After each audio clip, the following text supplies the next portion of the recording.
Às 5h30 da manhã do dia 21 de junho de 1815, Napoleão chegou a Paris. As notícias o haviam precedido. 3 dias antes, o exército francês perdera a última batalha sob seu comando e Waterloo decretara o capítulo final de uma era. Se quisesse, talvez o imperador ainda conseguisse arregimentar as tropas do Marechal Grouchy, que estiveram ausentes do confronto, e alguns regimentos sobreviventes. Eram homens leais e, certamente, ainda obedeceriam à sua liderança. Mas, para quê?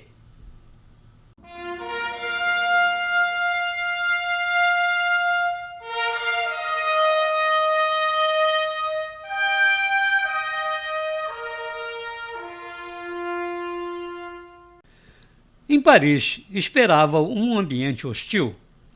As casas do parlamento, sob influência direta de Joseph Fouché, o duque de Otranto e ministro da polícia, já se haviam preparado para rechaçar qualquer iniciativa de resistência por parte de Napoleão. O imperador hesitou. Talvez estivesse cansado, exaurido depois de tantas lutas, ou, quem sabe, chegar à conclusão de que nada mais valeria a pena. Foi conduzido, escoltado, para o Palácio de Malmaison, enquanto tinha início uma frenética atividade diplomática para decidir seu destino.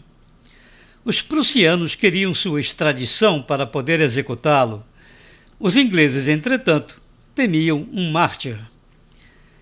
E foi através desta janela de negociação que as autoridades francesas procuraram resolver a incômoda situação da permanência de Napoleão em França. Seu nome ainda tinha o poder de levantar agentes. Muitos no país ainda nutriam uma total veneração por ele. Temiam um levante. Assim, em 18 de julho, exatamente um mês após Waterloo, o imperador foi levado ao porto de Rochefort e embarcou no Bellerophon com destino à Inglaterra. Segundo relatos, havia lágrimas nos olhos dos marinheiros franceses e gritos de Vive l'Empereur ainda ecoavam pelo cais. Seu desejo era ser deportado para a América e lá viver com uma identidade falsa. Mas isto, é claro, lhe foi negado. Muito menos viver em solo britânico. Os ingleses não queriam que o episódio de Elba se repetisse. Assim, no dia 7 de agosto, puseram-no no navio Northumberland, com destino a um dos mais remotos lugares do planeta. A ilha de Santa Helena é um minúsculo território de 172 km², pouco mais de 1/10 da cidade do Rio de Janeiro, perdido no meio do Oceano Atlântico. O lugar mais perto, a costa de Angola, fica a 1.200 milhas de distância, longe o bastante para afogar para sempre a mitomania que cercava Napoleão. Sempre temerosos de que o ex-imperador pudesse arquitetar uma nova fuga, uma guarnição de 2.100 soldados foi destacada pelo governo inglês para guardar a ilha. Além disso, 10 navios patrulhavam constantemente o mar ao redor de Santa Helena. Os ingleses permitiram que uma comitiva de 27 ferrenhos admiradores, como o Marechal Henri Gatien-Bertrand e o ajudante de ordem Charles de Montholon com suas mulheres, o general Gaspard Gourgaud e o camareiro pessoal de Bonaparte, Emmanuel de las Casas, o acompanhassem voluntariamente no exílio. William Balcombe, empregado da Companhia das Índias Orientais, amigo de longa data e morador em Santa Helena, cedeu o pavilhão Briars de sua propriedade para a comitiva.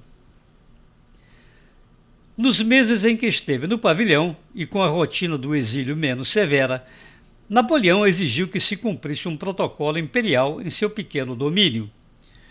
O código do vestuário para as refeições de seu grupo era o mais formal possível e mantinha-se uma certa amplitude para seus deslocamentos a cavalo por Santa Helena. Em 1816, entretanto, essas pequenas regalias foram cortadas. O então responsável pelo confinamento de Bonaparte, o almirante Sir George Cockburn, foi substituído pelo novo governador da ilha, o general Sir Hudson Lowe, um militar descrito como extremamente rude e inflexível, e Lowe detestava Napoleão. Logo à chegada, Lowe providenciou a mudança do prisioneiro e seus acompanhantes para uma casa fria, úmida, insalubre, ventosa e cheia de ratos, chamada Longwood House. Toda a rotina foi modificada e tornada mais restrita. A vigilância foi aumentada com um oficial visitando Napoleão várias vezes durante o dia e seus deslocamentos limitados a um raio de 5 quilômetros, sempre acompanhado por um guarda. Seu secretário particular de Las Casas e o general Gourgaud foram expulsos da ilha. De repente, a pena de Napoleão transformara-se de exílio em prisão domiciliar. Napoleão estava cada vez mais sozinho. Sua rotina de isolamento quase total era agora a antítese de sua vida nos tempos de glória. Acordava às 10h30 da manhã e pouco saía de casa, escrevendo ou lendo em completo recolhimento. Nem o aprendizado da língua inglesa, a que se propusera no início, se mantivera. Jantava às 7 da noite. Quando de Las Casas ainda estava na ilha, era seu companheiro num jogo de cartas após o jantar. Depois, nem isso. À meia-noite, ia para a cama. Embora o clima de Santa Helena fosse saudável, a solidão e o abandono foram minando um estado de saúde que já se deteriorava muito antes de Waterloo. Napoleão já enfrentava há tempos problemas de próstata, hemorroidas e um quadro complicado de úlceras estomacais. A perda de um poder quase absoluto e a ausência das emoções vividas intensamente nos campos de batalha e nos faltos de sua corte só faziam piorar o quadro. Seu médico na ilha era Barry O'Meara, um irlandês designado pelo governo britânico para supervisionar sua saúde. É provável que O'Meara tenha realizado a primeira cirurgia sofrida pelo ex-imperador, extraindo-lhe um dente de siso em 1816. Logo, entretanto, o médico percebeu que o estado de seu paciente, em quem diagnosticara também uma hepatite, necessitava cuidados. A insalubridade da Longwood House e a falta de exercício contribuíam para o agravamento da situação. O'Meara chegou a solicitar a Lowe um abrandamento das condições rudes em que o prisioneiro vivia. O governador, rígido e imbuído de suas funções de carcereiro de um dos maiores adversários da coroa inglesa na história, não só dispensou O'Meara, mandando-o de volta à Inglaterra, como manteve-se inabalável, ordenando inclusive uma diminuição do fornecimento de lenha para a inóspita casa. Como detalhe, dizem que o médico irlandês, ao chegar a Londres, relatou a situação na ilha, o que propiciou a abertura de um inquérito no parlamento inglês. Porém, como o sentimento prevalente ainda era de aversão a um antigo inimigo, nada se fez. No início de 1818, Charles de Montholon e sua mulher Albine, dois dos primeiros acompanhantes de Napoleão no exílio, deixaram a ilha. Segundo consta, Albine era amante de Bonaparte. Dizem até que ela deixou Santa Helena grávida dele. Isto, e a percepção de que nunca mais ele deixaria Santa Helena, acabou por apagar os últimos vestígios de esperança no espírito do antigo imperador. No início de 1821, a queda física acelerou-se. Em março, já não conseguia sair mais do seu pequeno leito na Longwood House. Em abril, ditou seu testamento, pedindo que fosse enterrado às margens do rio Sena, em Paris, e deixando dinheiro e pertences a quase 100 pessoas. E às 5h49 da tarde do dia 5 de maio, após falar algumas palavras desconexas, Mon Dieu, meu Deus, la France, a França, mon fils, meu filho, l'armée, o exército, Napoleão morreu. Tinha 51 anos. Até hoje, muito se tem especulado sobre a verdadeira causa de sua morte e se ele realmente morreu em Santa Helena. Falou-se muito de um envenenamento por arsênico ordenado pelo governo inglês e que ele tenha escapado de seu cativeiro e vivido anonimamente em outro país, como nos Estados Unidos, por exemplo. Tudo isso nunca ficou definitivamente provado, mas tem servido de roteiro para muito filme e para muito livro.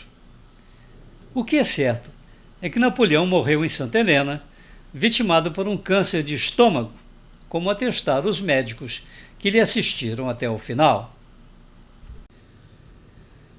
Os ingleses enterraram-no lá mesmo na ilha, no Vale dos Gerânios, como Napoleão o chamava, numa tumba retangular, cuja única inscrição foram as palavras "Ça git", aqui jaz. Mesmo depois da morte de seu prisioneiro, o inflexível Hudson Lowe não permitiu que se gravasse seu nome na lápide.